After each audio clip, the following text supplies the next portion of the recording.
Hello hello. अरे अच्छा ढंग के आदमी हस। हाँ अच्छा ढंग के मोर सुवारी है। मैं सवारी वाले ये तोर सवारी हो रे। मैं तो आदमी हूँ। वैसे नहीं बोला था बाबू। तब कैसे कहा तू भौजी माँ? मैं तोर भौजी हो रे। मैं तो बाबू हूँ।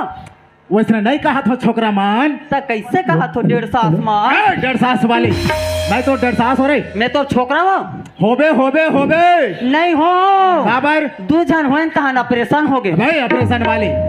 ये गोपाल ओए सुनत है भाई। हाँ देख आजकल कहाँ कहाँ जाता यार नहीं दिखस। आज बहुत धीरे गिरे भैया। बहुत दूरिया चल रहे भाई। हाँ और नेत्राम भैया ते कहाँ कहाँ जाता यार बहुत बहुत दिन में मुलाकात होता भाई। मैं तो गांव जा रहे हैं भैया। गांव चल रहे भाई। हाँ। अब कैसे तुम्हारे घर के भौजी बने हैं जी? हाँ बहुत सुंदर है। बहुत सुंदर है भाई। हाँ और लोग लाइक मन है हाँ सब है बढ़िया। सब ठीक ठाक है तो? हाँ तय ठीक खाबस की नहीं तहिला बता। मैं ठीक हूँ तो। ठीक खाबस ना? हाँ। तो सुनत है भाई गोपाल। क्या है भैया? एक काम है भाई। कैसे? ऐसे बकर बकर कर तो कोई मजा नहीं आए भाई। हाँ। एक काम है। कैसे? ये कौन सा गाँव है कथो भाई? है ये कौन सा गाँव हरे कथो जी? ये ग्राम भौजी पारा। ए इज्जत से बात पेश कर समझ गए सर? काय गाँव है वो?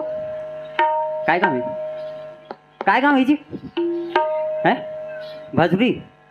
अबे ए ये ग्राम भजनपुरी। लगाओ करे काय गोपाल। हाँ। देख भाई तो यहाँ कितना बेर क्या है हवस? मैं तो यहाँ 12 बजे काय 12 बजे का है हवस ना? हाँ। साले तो 12 बजे का है हवस अभी तक तो गाँव के नाम पता नहीं है।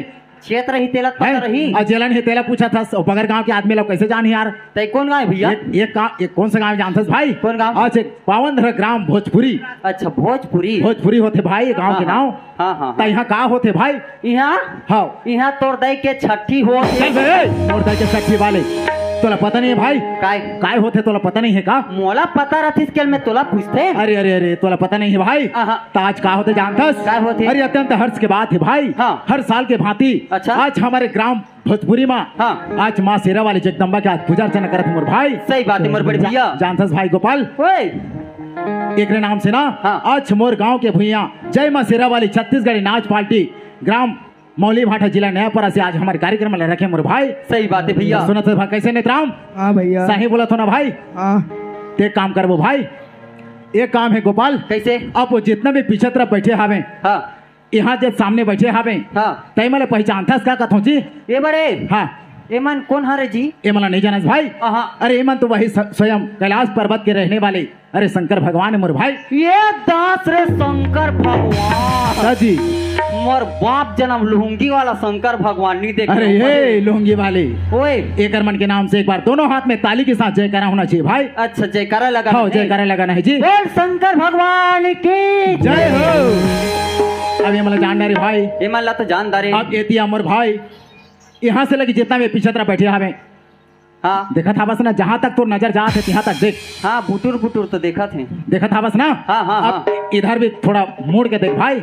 एमन कौन मान हरे? एमन को नहीं जानथस भाई? कौन है? एमन स्वयं वही कैलाश पर्वत के रहने वाले हाँ। शंकर भगवान की पत्नी अरे माता पार्वती माने भाई। ये दास रे एमन पार्वती है ताजी लिपस्टिक वाली। अबे ये लिपस्टिक वाली ओए ये भाई गोपाल। काय? अरे माता मन के 9 रूप होते जी। अच्छा। हाँ माता मन के 9 रूप होते। हाँ। अरे न जाने हो मन हमला कौन सा रूप में देखा था नहीं भाई। सही बात है एला भैया। हम जान नहीं सकन जी। हाँ। और रही के तोर लिपस्टिक वाली बात। हाँ। अरे पगला हो लिपस्टिक ओकर मन के सिंगार मोर दादा।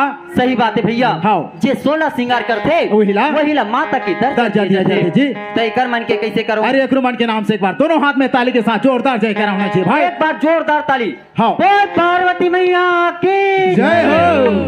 कर भैया। हाँ भाई। अब ये मन तो शंकर भगवान हो गए। हाँ जी। ये मन तो पार्वती हो गई। हाँ। ये चड्डा वाला कति मई के पीला ये। अरे अरे तेहिले बोलथस भाई। हाँ अरे यही तो वही शंकर भगवान और पत्नी माता पार्वती के पुत्र अरे गणेश देवता है मोर भाई।